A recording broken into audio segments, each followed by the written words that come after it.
una misión de Naciones Unidas que ha expuesto durante la mañana en Ginebra, Suiza, un informe que está documentando que la situación de Venezuela. Habla de represión, asesinatos y tortura en Venezuela. Todo esto en el marco también de los presos políticos. Dice que este documento ha recogido testimonios de víctimas, ha denunciado la existencia de una política estatal de persecución, de abusos contra opositores. Claro ejemplo en el caso de que no están recluidos, pero la líder, María Corina Machado, tiene que estar en la clandestinidad, desde ahí liderando, digamos, la oposición. También dicen abusos contra familiares de estos opositores. Todo esto se intensificó tras las elecciones del 2024, elecciones presidenciales, donde según Maduro ganó él, y hay actas de la oposición presentadas donde fue todo lo contrario, ganó escuchando harto la oposición. Es bien interesante lo que está pasando en Venezuela con las comunicaciones, porque evidentemente no hay libertad de expresión, los medios están intervenidos, están cada vez además más disminuidos. Entonces las plataformas digitales se han transformado en... Yo los invito a escucharlas, porque de verdad que los venezolanos en el exilio están haciendo podcast en diferentes partes, en Argentina, en Perú, en Ecuador, en Colombia, en Miami, por cierto, y hacen análisis súper interesantes. Y ayer había uno que me llamó la atención, lo quiero compartir.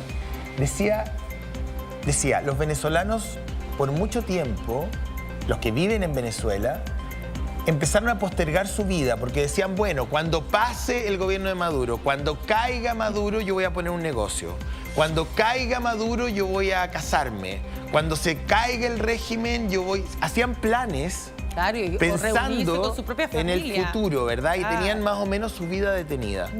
Bueno, lo que ha ido pasando con el correr de los años, decía esta persona, es que era venezolana, una mujer venezolana, por cierto, decía es que se dan cuenta que esto no va a pasar.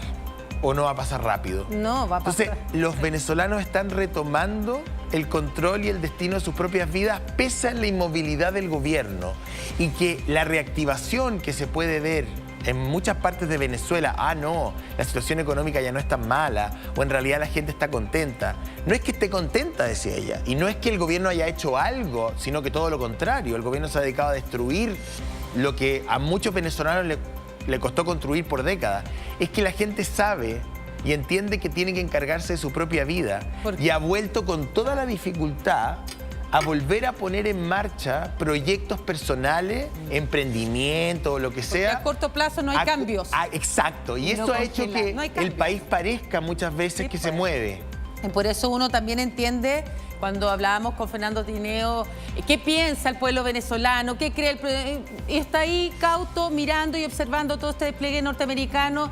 ¿Por qué? Porque yo creo que la gran esperanza y que iba a ser una transición no solo democrática y todo, eran las elecciones que sabemos que ganó por varios puntos. Edmundo González Urrutia no fue considerado y él se quedó ejerciendo como presidente cuando no lo es. La Unión Europea, Argentina y España son hartos países los que están exigiendo la liberación inmediata de todos estos presos políticos, todos estos detenidos. Sabemos que uno de los lugares normalmente donde los dejan recluidos es el Ecoide, en pleno centro de Caracas, un centro ahora, desde estos últimos años, un centro de detención. Entonces, se ha expuesto en esta misión de Naciones Unidas en Ginebra esta documentación donde da cuenta varios informes, incluso con testimonios de represión, de asesinato y torturas. A ver, la presidenta Bachelet lo hizo. O sea, si tú lees el informe de Bachelet de hace... Ya no me acuerdo. Sí, pero Bachelet fue a Venezuela y a lo mejor con otras palabras o con diferente intensidad, pero... Porque estaba a cargo de el fondo del documento, del informe de Bachelet, era prácticamente lo mismo que tú estás describiendo ahora. O sea, a ver, insisto... Estos son testimonios posteriores a las elecciones del 2024, por eso son, en el fondo, más recopilación, más información de la que ya se había revelado antes cuando tenía entonces ese liderazgo de Naciones Unidas en Ginebra, Michelle Bachelet. Entonces esto se suma aún más, se suman más casos. Haciendo gala a una de mis frases más viralizadas de hace un par de semanas, que no las voy a repetir acá porque ya chiste repetido sale podrido, pero la de que cuando yo estaba hablando de Maduro, que creen que estaba insultando a la gringa, claro, que no es así. pero no. Era con a quienes Lo que siguen ocurre defendiendo es que a Nicolás Maduro, era la crítica. Decir que Maduro y toda la estructura que él encabeza no es una dictadura, para mí, es lo mismo que decir que la Tierra es plana, vieja. O sea, no hay... Sí, yo creo que no hay duda. Por eso que no voy a entrar a discutir con... El profe Artés yo lo quiero, me encanta profe Artés, no vamos a conversar del tema. No, hablemos del tornado del sur, digamos. Pero no voy a entrar a discutir ni con Navarro, ni con Jadwe, ni con Artés, porque a mí me parece que, para mí, una persona que hoy día se para en un estudio de televisión o de cualquier plataforma, y lo digo con mucha responsabilidad, y me da lo mismo que me funen, a decir que Maduro no es un dictador, es lo mismo que se para una persona a decir que la Tierra es plana, que el viejito Pascuero existe, que... O sea, yo creo que lo que entrega este documento es de personas que fueron tremendamente valientes, que a pesar de la adversidad salieron a las calles después de que Nicolás Maduro se proclamara vencedor cuando era derrotado. Y todos ellos dicen, además de la gente que participó en estas protestas, que fueron detenidas, también tomaron acciones el gobierno de Maduro contra los familiares de esos detenidos. Esto es lo que está denunciando este nuevo documento que está presentando en Ginebra.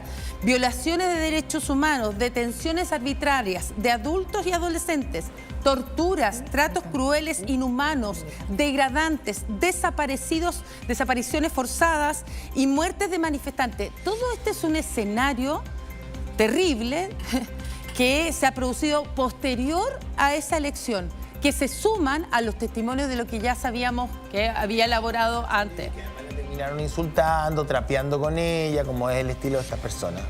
Oye, ¿y qué posibilidades hay de que haya un diálogo? Porque al parecer las noticias dan cuenta de que se estaría aceptando una especie de diálogo con un emisario de Estados Unidos.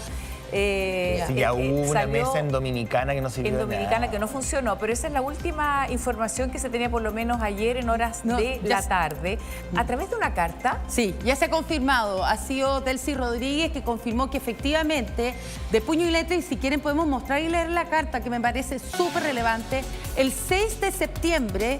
Nicolás Maduro le ha enviado una carta a Donald Trump donde le sugiere directamente a Donald Trump conversar, dialogar. Una rendición. Esto es una carta que escribe Nicolás Maduro luego del primer ataque que hace uno de los buques y también con el despliegue aéreo de esta embarcación con 11 hombres que portaba drogas, ¿verdad? Que iba hacia Trinidad y Tobago. Esta que estamos viendo ahí. Van tres ya, ¿no? Entonces, es el primer ataque que inmediatamente con un misil, destruye esta embarcación, donde dice el gobierno de Trump que serán 11 hombres ligados con el Tren de Aragua y que en su interior iban estos narcotraficantes, a los cuales llama el gobierno de Trump. Bueno, a raíz de este primer ataque, entonces, el 6 de septiembre, Nicolás Maduro le envía una carta a Donald Trump. Y ahora la han hecho pública. ¿Quién?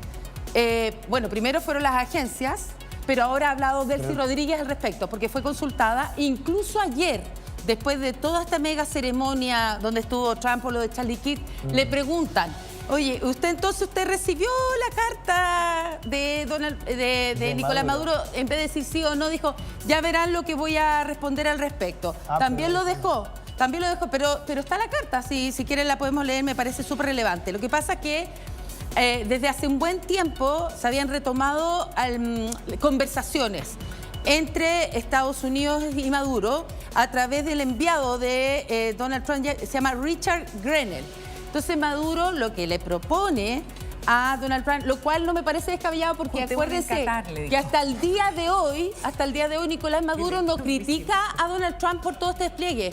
siempre se ensaña en decir que es el secretario de Estado norteamericano, Marco Rubio, el que lo tiene en este escenario. Puede ser también, y él ¿no? dice, con él no queremos dialogar, yo quiero dialogar directamente con usted puede o con su enviado Richard Grenell. Puede ser que Marco Rubio, por su compromiso y su historia, hijo de cubanos en el exilio, haya llevado a Trump a hacerse cargo del tema de Venezuela, porque Trump en su primer mandato no tocó a Venezuela para nada, no le interesó ni en lo más mínimo.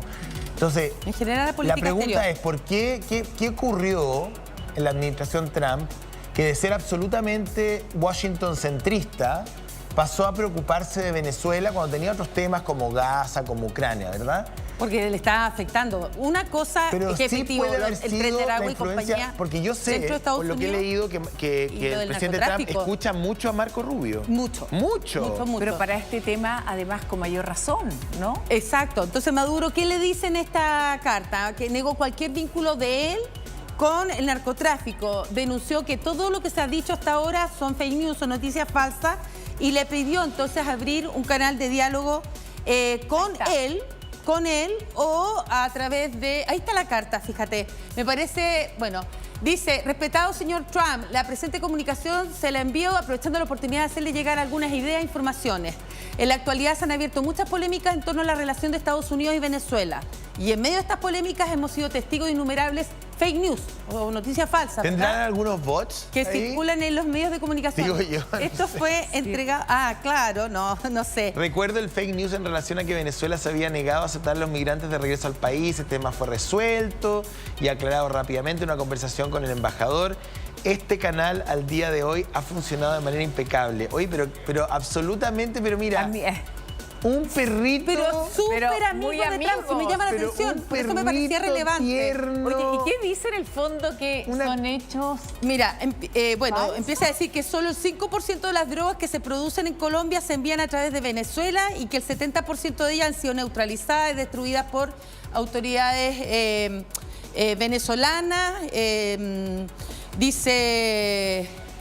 Bueno, ayer, cuando fue consultado Trump respecto a esto, dijo, bueno, no lo quiero decir, pero ya veremos qué pasa con Venezuela. No quiso afirmar que efectivamente había recibido esta carta, pero esto ya ha sido confirmado por Delcy Rodríguez, que es la vicepresidenta del gobierno Maduro. Pero te das cuenta del cinismo, la política es muy cínica. Por eso te digo que cínica. Es distinta la relación señor Maduro-Trump que Maduro cuando hace alusión pero este señor está, a Marco Rubio, me llama mucho la atención. Él sabe que está en una etapa terminal. Firmas no sé cuánto similares. le quede, pero da cuenta, esto da cuenta de que él se siente en una etapa terminal del régimen. O sea que hay yo encuentro que demasiados puntos de conflicto abiertos. Está complicado. Por lo tanto, esta gente se está tratando de salvar ella sola. ¿Tú crees que le importa en algo sus compatriotas? Ellos están... Una cosa es lo que dicen y la venta de su discurso un poquito descompuesto y decrépito y un poquito delirante. Siempre hablan contra el imperialismo Claro, y mira la carta. Pero esta es la realidad. Esa es la realidad. Esta es la realidad. La realidad es que está preocupado por sí mismo y por su gente. Está preocupado. Y por el Muy búnker que preocupado. mostramos la vez pasada. ¿Te acuerdas que está todo como encadenado, no? Este búnker que estaría debajo Claro. del el aeropuerto, en que tiene Maiquetía. capacidad para 150 personas. O sea, si faltó que besara la carta con los labios pintados. No, impresionante. Sí. Oye, Le cómo se mandaron parecen las larga- firmas de ambos. Pero, weón, si le tira flores durante toda la carta Y le a hace quien se ver- supone es el representante del imperio y todas esas locuras y delirios. No, es que el tono es súper distinto. Una carta que dicen que fue enviada entonces después del primer ataque. Cuando se percatan que con un misil, sin previo aviso, ven en Por esta eso yo la siempre- lancha, se juega con le Por disparan. eso yo siempre Oye, digo, claro, ahora yo lo que siempre hace- digo que estar hoy día de decir que alguien está con Maduro no es ser de izquierda, no es ser izquierdista, es ser huevón. Perdón que lo diga. Pero una persona que hoy día dice que abraza a Maduro, que respeta o que admira a Maduro, no es una persona izquierdista. Las personas izquierdistas son izquierdistas, pero no huevonas. O sea, el izquierdista de verdad entiende que esto es una suerte como de pantomima, acting y un régimen personalista de lo más decrépito que hay. O sea, cuando alguien dice, no, yo creo en Maduro y soy madurista, bueno, entonces es un pelotudo. Oye, básicamente. María Corina Machado, que reapareció, ¿ah? Y que dice, esta caída del régimen ya está pasando. Sí. En el fondo ella se refiere a este momento como algo... Claro, que va en la misma línea que dice desde España el mismo Edmundo González Urrutia, quien realmente ganó las elecciones. Esto es lo que se ha confirmado en las últimas horas por la vicepresidenta de Maduro. Esta carta, ya conocemos el contenido completo de la carta, puño y letra incluso firmado por Nicolás Maduro, mientras paralelamente desde hace 3 días se ha llevado adelante un tremendo despliegue ya de maniobras y ejercicios, no solo en tierra, sino también en el mar venezolano. Se llama Caribe Soberano 200. Este plan es una operación de ejercicios militares donde están las Fuerzas Armadas Bolivarianas, lo que ha hecho bajo la orden de Nicolás Maduro, y quien ha dado a conocer cómo estas maniobras ha sido el propio ministro de Defensa, Vladimir Padrino. Son 12 buques militares venezolanos, 22 aeronaves, drones artillados, submarinos y de vigilancia, como 20 embarcaciones de la Milicia Especial Naval, las que están desplegadas en distintas partes. Lo que llama la atención, y ustedes están viendo, es cómo poco a poco han ido civiles tomando también ciertos entrenamientos para formar parte de este grupo de milicianos, donde ustedes recordarán que en un principio Nicolás Maduro dijo que tenía 4,5 millones de milicianos y después duplicó que eran más de 8 millones. Esa cifra no es real.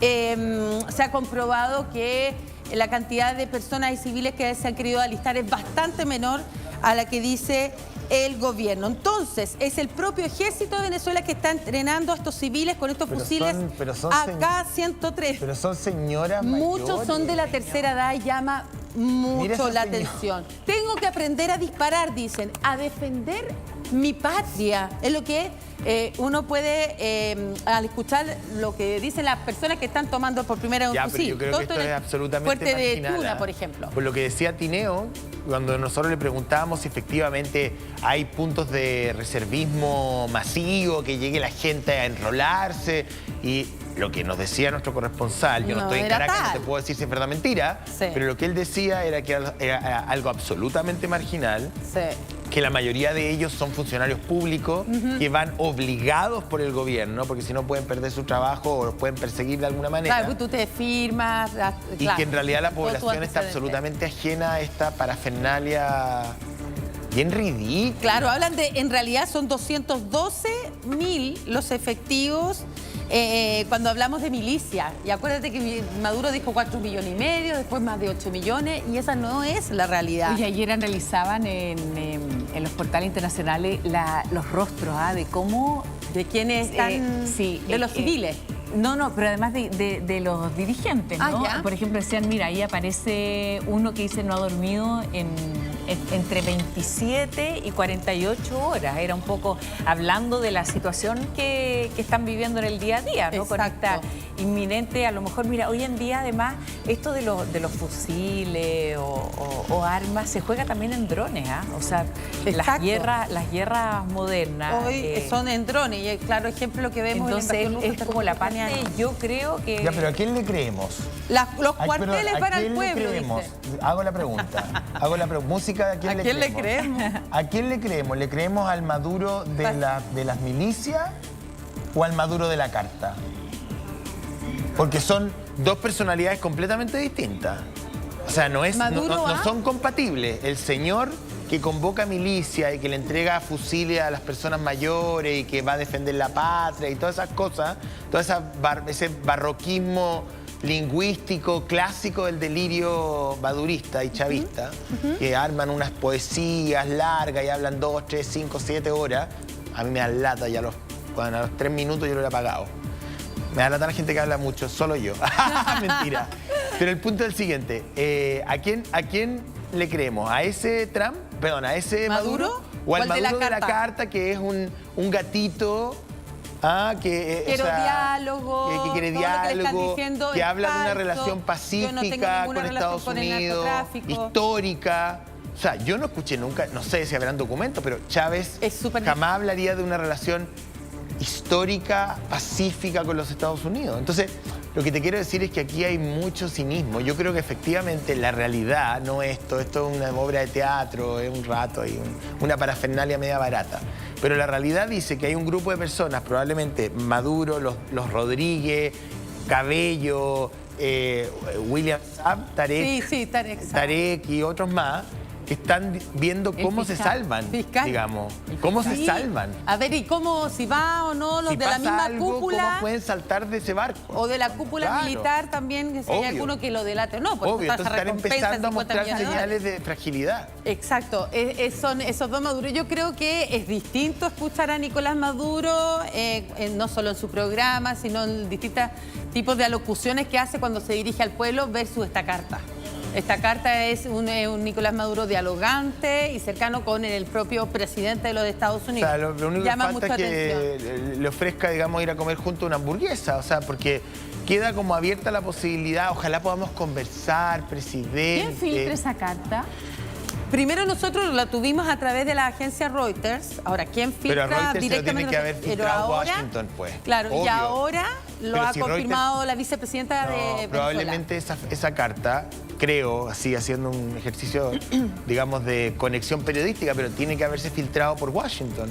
No veo Aún otra así manera. no quiso confirmarlo Donald Trump, llamó la atención, por eso dijo ya, bueno, porque venía de lo de Charlie Kirk, ya veremos lo que pasará con Venezuela. Y está pasando, ya han habido 4 ataques directos contra embarcaciones que portaban drogas en toda el área del Caribe y han ido muriendo quienes iban en estas embarcaciones y eso ha sido una realidad a pesar que lo que le aclaran esa carta a Nicolás Maduro, que la mayor cantidad de droga que llega a los Estados Unidos, su tráfico es a través del Océano Pacífico y no del Caribe. Un despliegue que ha ido aumentando con los días y la llegada de los F-35 incluso en Puerto Rico para enfrentar también este flagelo. Es así como se ven entonces ejercicios militares más civiles mostrándose entonces, asumiendo estos nuevos entrenamientos. Tenemos declaraciones del número 2, el ministro del Interior de Venezuela, Diosdado Cabello, al respecto. A ver qué dice. Estamos unidos en defensa de la patria. El presidente nos dijo que nos preparemos para hacer la transición de la lucha armada, de la lucha no armada a la lucha armada. Eso no debe preocupar a nadie, porque es la preparación de un pueblo que quiere asegurar su paz, su tranquilidad, su soberanía y su independencia. Ahora, claro, muchos de ellos ya con formación militar, de quienes veíamos ahí en el pueblo, claro, no la señora que veíamos en imágenes, pero seguramente varios de ellos ya tenían manejo y uso de las armas. No deja sorprender, sí, no solo que se suben más filas de mujeres, sino hombres y mujeres de la tercera edad, que dicen que estamos dispuestos a todo para defender la patria y le responderemos con pólvora. Entonces, bueno, cuestionable sí el número que entrega tanto el gobierno de Maduro versus la realidad, según lo han reportado algunos medios. Vamos inmediatamente a Argentina, quien ha estado cada vez más complicado, y hay que decirlo, es Javier